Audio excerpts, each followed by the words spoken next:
Welcome to the bold analysis, ladies and gentlemen. I normally follow Samson Cherargei, the Nandi senator, because amongst the UDA legislators, he's one of the most vocal, controversial, and daring to go against the grain. Most of those who support William Ruto are normally a bit weaned, and majority of them are normally leaning. And as a senator, I do believe that one of his responsibilities is to defend the interest of the country. While many senators, the House of the Senate, which is a very strong pillar in terms of supporting devolution, it is also the key overseer or the organization, the institution that oversees the county assembly, the county government.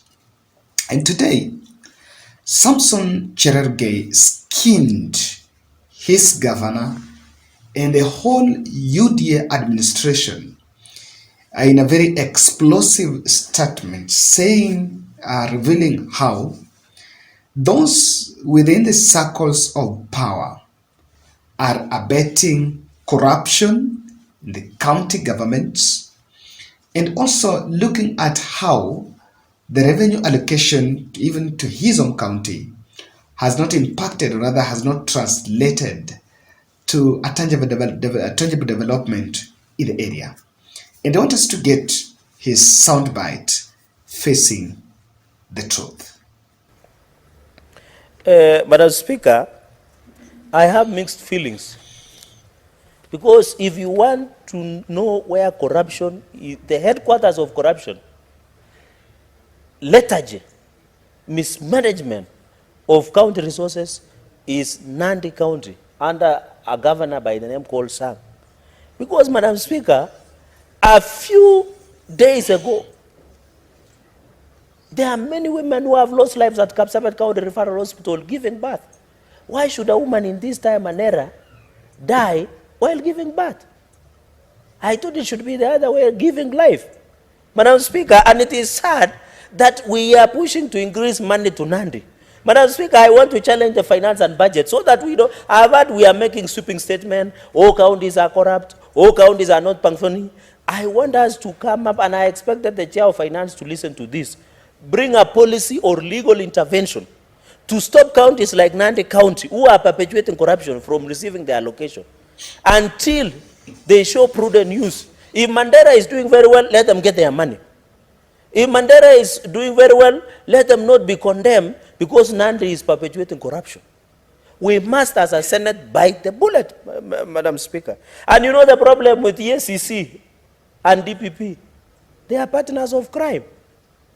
You report a misappropriation of funds in Nandi, they go and tell the governor, there is this issue, they see each other, you may attend, that is it. The people who reported are now the target of being hounded political witch hunt, and even witch hunt by the EACC and the DPP as opposed to the perpetrators. Madam Speaker, we should not allow, and therefore I want to condemn what is happening in Kapsabet County Referral Hospital and other hospitals, Madam Speaker. I want us to have a critical look at the senator's statement, because it is very deep, revealing, and is a very, very shocking confession. Because what many would actually expect as of the tradition is those who are in the ruling side, they will always avoid internal attempt to dent the image of the current administration. But in his statement, he is looking as a man who allegedly looked like he's dejected of the way things are running. And one of the things he's pointing out is the fact that the system is kinda broken. That despite of the fact that he's crowned,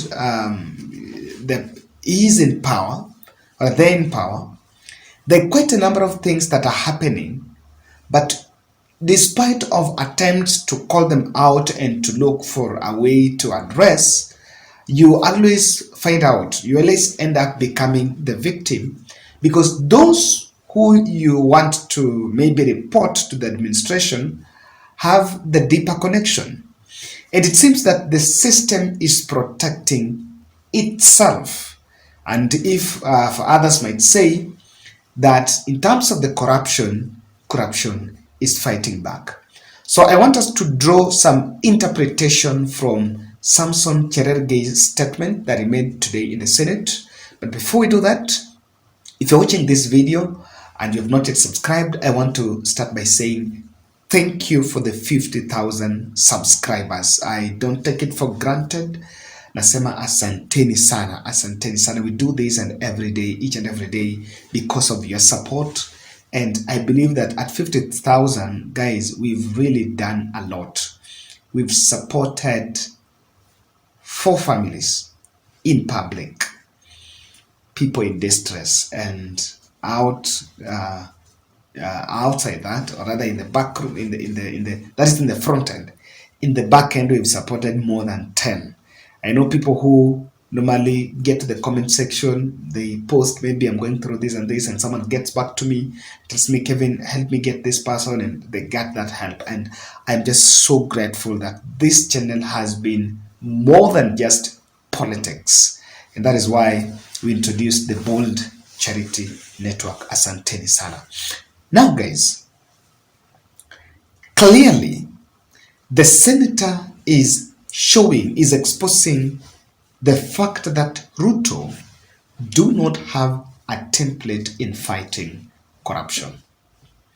When the senator is confessing live on camera in the floor of the House that those in power, the DPP, the investigative institutions, cannot be in a position to probe the governors, even when that is coming through, even when that information comes through, it actually shows clearly, it exposes clearly that the fight against corruption is not on William Ruto's, not in William Ruto's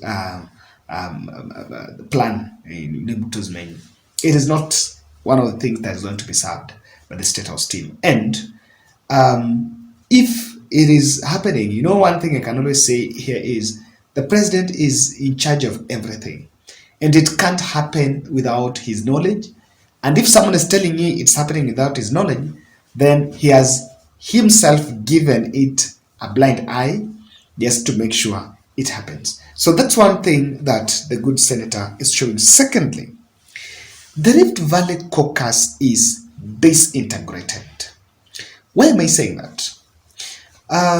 What the senator is saying is that he's getting shocked that Nandi is going to get 7.3 billion for a part, which is an advancement, an improved figure from the 6 billion in the last financial year. And that kind of money, according to him, is going into some sort of wastage. Now, the good governor, the good senator will be reminded that that which is going to Nandi, it's supposed to support devolution, or they're supposed to support devolution at that level. And number 2, that is a Rift Valley County going to benefit. And to make it more closer, that is his county.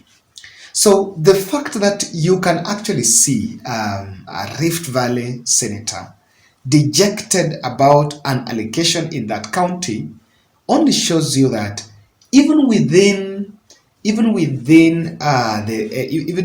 the county, the Rift Valley caucus is not together. In the region, the Rift Valley caucus is not together. I'm wondering if that soundbite is going to find its way in some WhatsApp group bringing together legislators, senators, and members of parliament, and even some MCAs in the Rift Valley. It will be a very interesting one for me to even have an idea of how people are reacting. And that's why I'm saying that it's clearly something is not, the synergy, the grip is not really holding up. Now, I know to some school of thought, it can also be seen as if the good senator is trying to position himself to be the governor of Nandi in the next general election. Now, this is the truth. The voice of the senator also is representing the voice of a very big chunk of the population, because the masses also are feeling like they're not feeling that government is doing enough for them. Even recently, I think I played a soundbite of some old man, and majority of those who had been complaining about the fact that government is not helping them, many of those people come from the Rift Valley, and to be specific, the Nandi. So when the governor is talking that way, he's actually trying to take a populist stand, or rather a people's stand, a people-centered stand, not being with those that are in power. Now, does it mean that William Ruto has lost control of it? Why is his senator criticizing his government? Does it mean that he has lost control of it? That's a question you may want to think through. Thank you very much for watching.